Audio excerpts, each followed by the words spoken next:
Good morning. You were, an archaeologist, and you're interested in the prehistorical aspect, and then you became a journalist in the environment, and you're interested in the remains of the Great War and the trenches. So thank you very much. Now you're in a sort of different role this time compared with our speakers, because you're sort of a great witness, as we may say, or that what does that mean? In fact, what we've heard is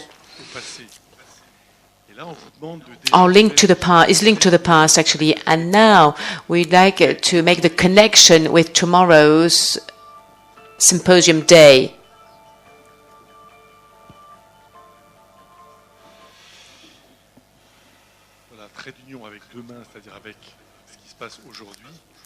So to make the link with tomorrow, so the question I'm going to ask, and which I'm going to ask to the audience, because the audience will be given the floor. Now, what we've just heard, what kind of inspiration we take out of all this in our practices, in our actions? Now, to you, before you answer the questions, who are you? What do you do today? In 3 minutes, before you answer the question, how what you've just heard is a source of inspiration. Well, thank you very much. It's very difficult to take the floor after such a talk, a moving talk we've just heard. I'd like to start saying that I like avenues, j'aime les allées in French then, and then in Netherlands, because I'm Belgian, and I'd like to say this sentence in Dutch as well, because this is my origins. Now I'm going to gather everything together because I don't have much time, and I'll try to answer the questions as they come forth and react. So to sum up, I would say yes. My story and the work I'm going to show you started with a tree, kind of a genealogical tree. I would never have been interested in the Great War.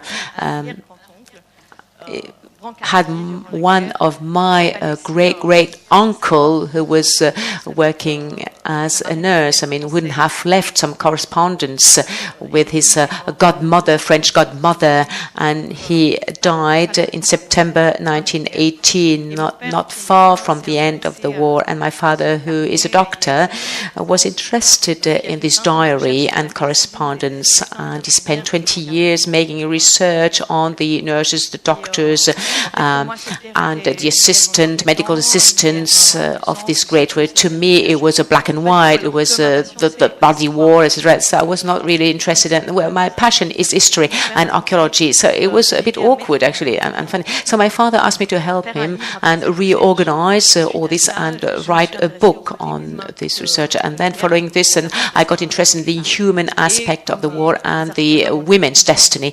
And as archaeologists, then we have a different view of things. So we need to go on site. We need to see the remains, look at the soil and see what's left from the soil. And as I was a journalist also, if I have to talk about my background, I wanted to have a look at the remain and at what was left in the landscape from the Great War. And so I had a kind of emotional shock when I went on this Vauquois hill, la butte de Vauquois, which is located in the Meuse region, not very far from Verdun, about 30 kilometers. And it was an emotional shock because there were all the wounds still remaining. The landscape was wonderful and the trees were still there. And I realized that we had chosen fantastic areas to make war. And it was not by chance, actually. And so I had the feeling and the wish to understand this feeling that there was a huge territory to look at and explore from the Vosges to the Northern Sea. And I wanted to cross that territory, though this memorial avenue doesn't exist. In a way, I visited it, and my question was, what about the wounds? Are the wounds the same everywhere? And what do we learn from all this? And I met many tree stories, be it looking at the archives or going on site. And so these tree stories allow me to really make the link and connect all historical events, because all these trees were very important before the war, during the war, after the war, in relation to the men and their relation to the environment. So this was a very strong point in all my research. Un petit peu, je ne maîtrise pas très bien le... Voilà, donc on a dit tout à l'heure... So to explain, we said, and George Fetterman also said that he met one big, huge oak tree I know very well in Verdun, in the Verdun area. It was one of the tree which remained before the war and after the war, actually. So I met some of the trees as well and counted some of the trees. Few of them, but still it's very moving. It's always very moving because these trees bear a lot of many things. And I realized that during the war, in the same way Joan Morgan was explaining, that there was a kind of feeling and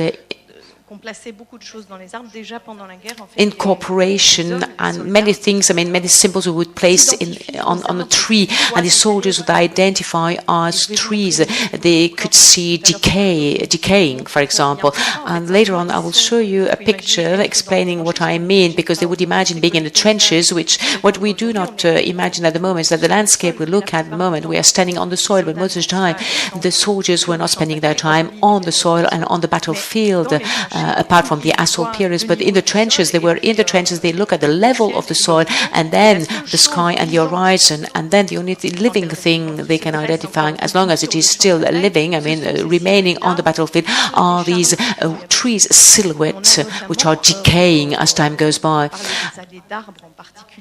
And to speak about tree avenues and what I've just explained, there's Barbus, the fighting soldier, explaining something very well and explaining what Paul Gough was saying previously. The big tree lines are being broken and the trunk are being wounded and trees are being broken, and then we on either side of trees then we can find wrecked trees, and they are completed like a limb and dead bodies, and they are sort of bent and sometimes kneeling trees. So we can see this identification which is recurring in many witnesses. And this is what I found going through the archives, but going on site, also meeting people living there, with bearing these wounds, with various jobs, with various historical and histories and past histories, and this allowed me to link the past with the present, but also with the future, because we spoke about the future. So in my project I had a kind of landscape, war landscape grammar in a way, or landscape book. And talking about this landscape, I could speak about the chestnut from Vauquois, which is still on the Vauquois monument, which impressed a lot the French soldiers when they were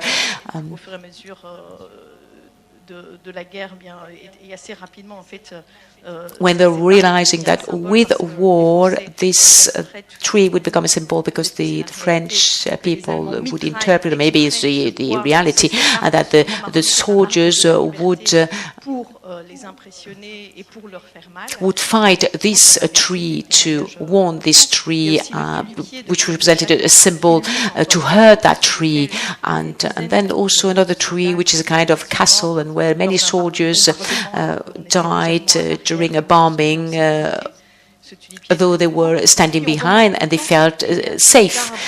So it's very moving, and it's also at the same time there are trees with strong traces. À Mont-Devant-Sassé, in Mont-Devant-Sassé, a very nice Roman church, and in front of this church there's another chestnut tree, completely wounded but still alive. And in 1923, a young man, 15 years old, who was using ringing the bell and ringing the bell. And in this village, I mean, this young guy was supposed to use and to ring the bell with a wooden stick. And but unfortunately, I was hitting this bell. I mean, something exploded, and then he was hurt. And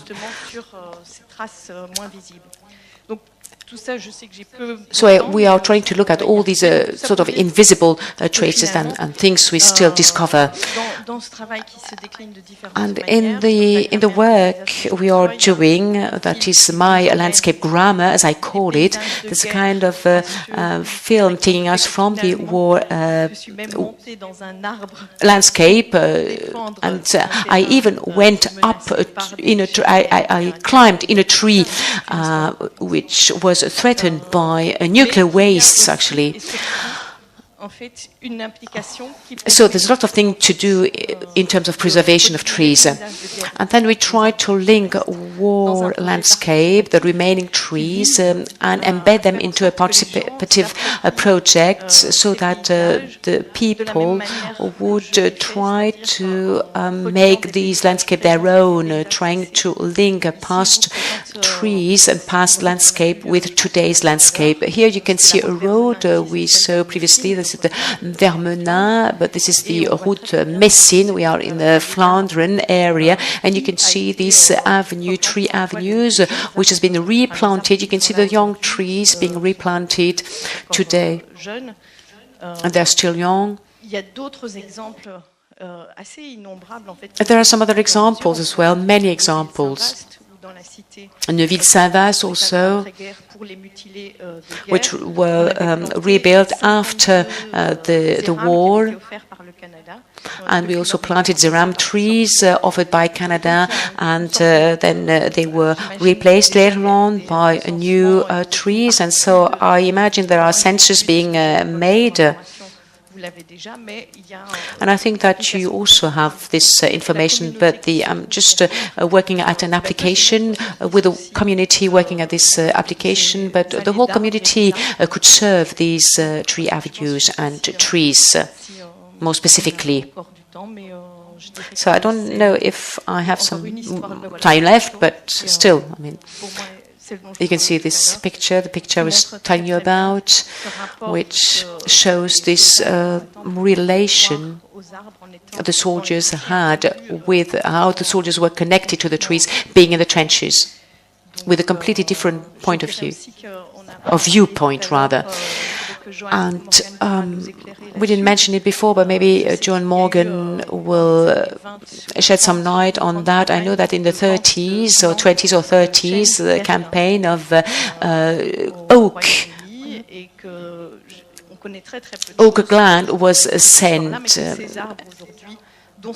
from the Verdun in Australia. And I know that some of those trees are in the avenues, and they are here. And in Canterbury, I think, there are some oak trees then being planted.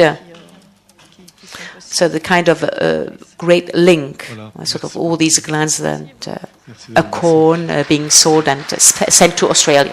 Thank you.